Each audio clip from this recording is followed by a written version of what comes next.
사랑이 하나님은 아니지만 하나님은 사랑이십니다. 그리고 주님은 사랑의 화신이십니다. 또 우리는 다 사랑의 화신이신 주님의 분신들입니다. 그게 성경의 가르침인데, 대강절은 사랑의 화신이신 주님의 성탄을 준비하는 절기입니다. 그렇다면 여러분, 사랑이 뭡니까? 국어사전은 사랑을 추상명사라고 합니다. 그런데 성경은 사랑을 동사라고 합니다. 명사가 아니라 동사라고 합니다. 구체적인 행위고 실제적인 삶이라고 합니다.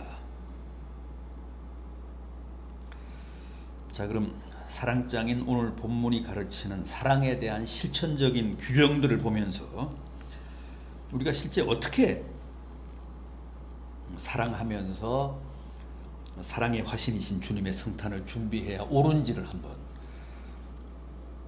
생각해 보겠습니다. 먼저 4절 상반절을 보십시오. 뭐라고 했습니까? 오래 참고 그랬습니다.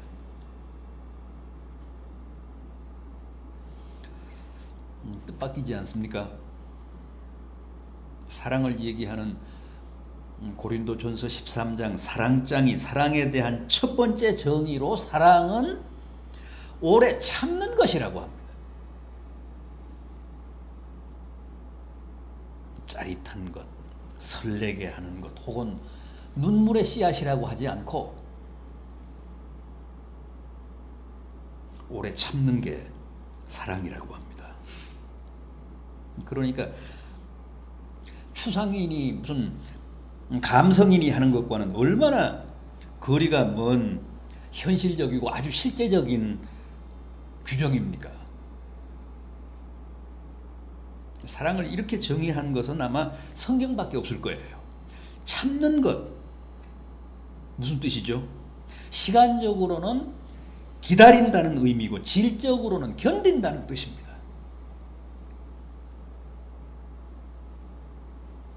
상대를 오래 기다려주고 또 아프고 모진 현실을 참고 견딘다는 거예요. 그게 사랑입니다. 주님은 실제 우리를 그렇게 사랑하셨습니다. 오래 기다리셨고 오래 참고 견디셨습니다. 생각해 보십시오. 주님이 우리를 오래 참고 기다리지 않으시고 그때그때 우리가 한 짓 그대로 갚으셨다면 우리는 아마 저주를 받아도 벌써 수없이 받았을 거예요.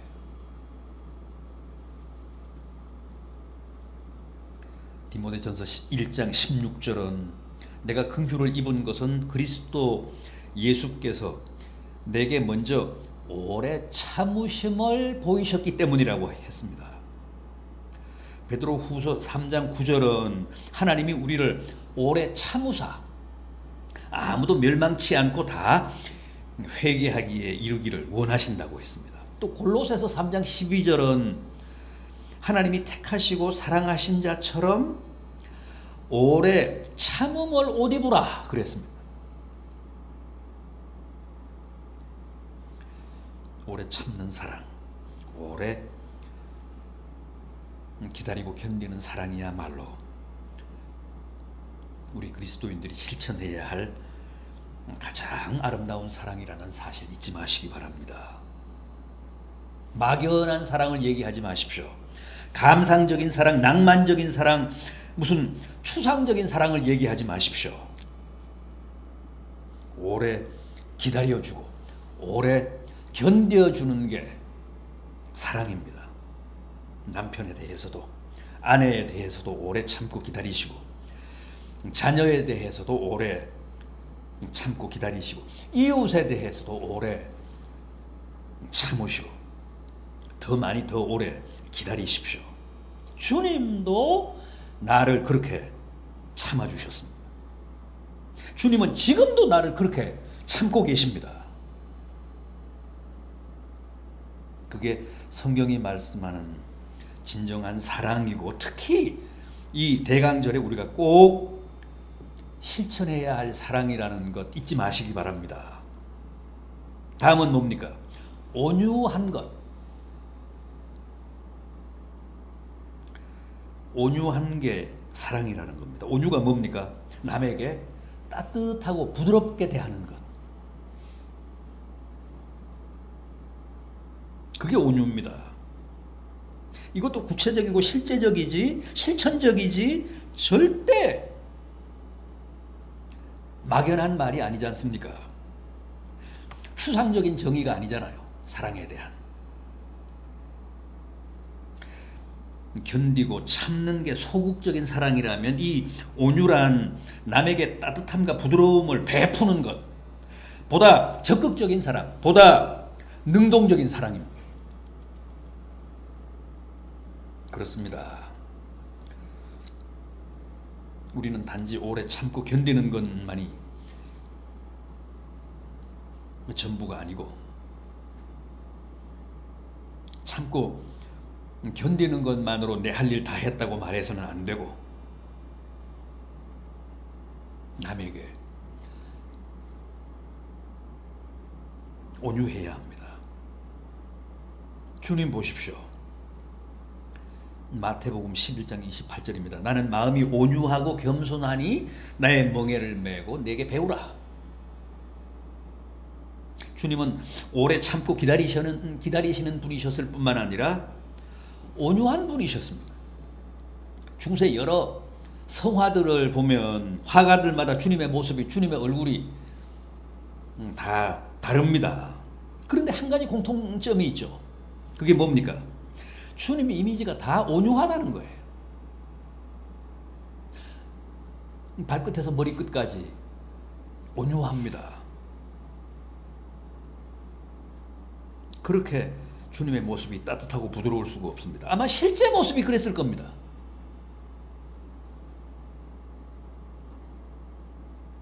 주님이 자신에 대해 나는 마음이 온유하다고 하신 그대로 정말 주님은 온유한 분이셨습니다.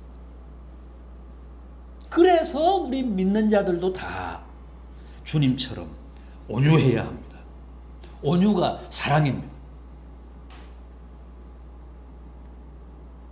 우리 그리스도인의 정서, 그리스도인의 이미지는 온유함이 그 특징이 되어야 합니다. 난폭하거나 과격하거나 뾰족하거나 파괴적이면 못 씁니다. 요즘 유행하는 세상 문화나 정서는 얼마나 폭력적이고 괴기스럽고 요란하고 난폭한지 모릅니다. 그래서 막장이라고 하잖아요. 스토리도 막장이고 표현도 다 막장입니다. 그것은 반기독교적입니다. 반성서적입니다. 성경이 말씀하는 사랑은 온유입니다. 부드럽고 따뜻한 겁니다. 그런데 실은 그게 강한 겁니다. 거친 강풍이 아니라 따뜻한 햇볕이 사람의 겉옷을 벗겼다고 하잖아요. 부디 주님께 이 온유함을 배우셔서 더욱 따뜻하고 부드러운 사랑의 사람들이 되십시오. 온유함이 바로 성탄을 준비하는 성도들의 마음가짐과 정서가 되어야 합니다.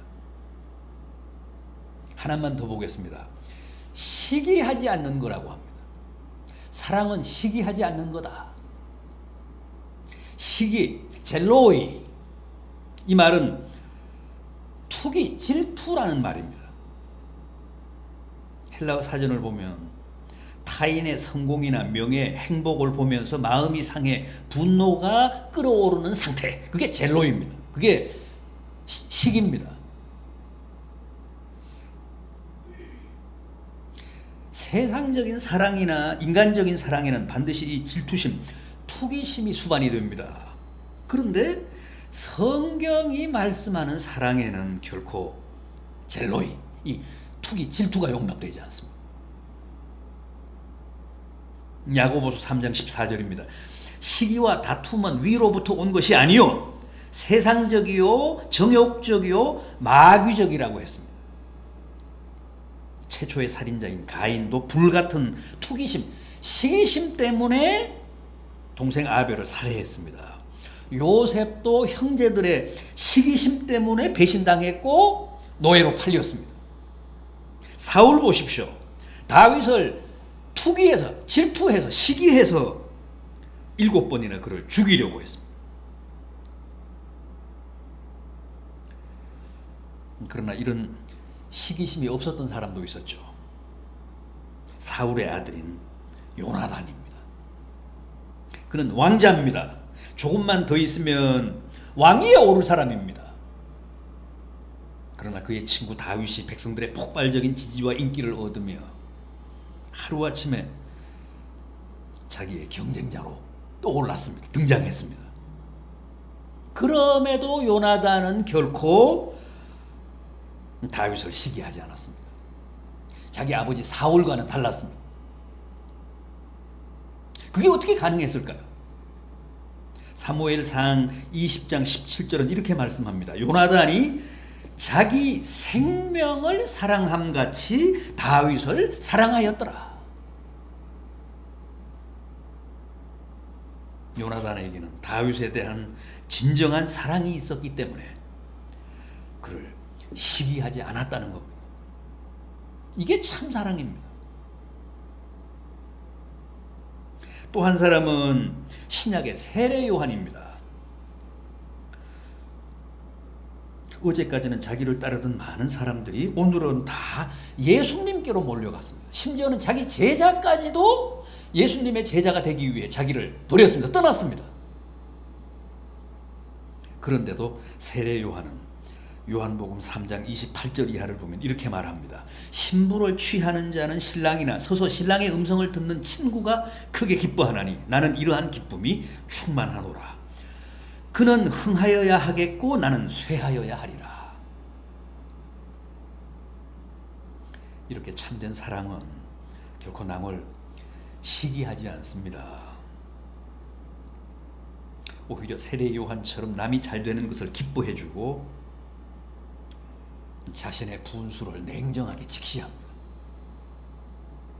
그는 흥하여야 하겠고 나는 쇠하여야 하리라. 그런데 이건 절대 쉽지가 않습니다. 저는 목사지만 얼마나 자주 가슴이 쓰린지 모릅니다. 특히 학교 동창들 소식을 알고 나면 가슴이 쓰려서 며칠씩 밤잠을 설칠 정도입니다. 아직도 수양이 부족해서 그렇습니다. 아직도 그리스도의 사랑이 부족하다는 증거입니다. 그러나 사랑이 충만해지면 반드시 그런 시기심이 극복되고 또 그때는 어떤 소식을 듣고 누구를 만나도 결코 시험에 들지 않습니다. 마음이 흔들리지 않습니다.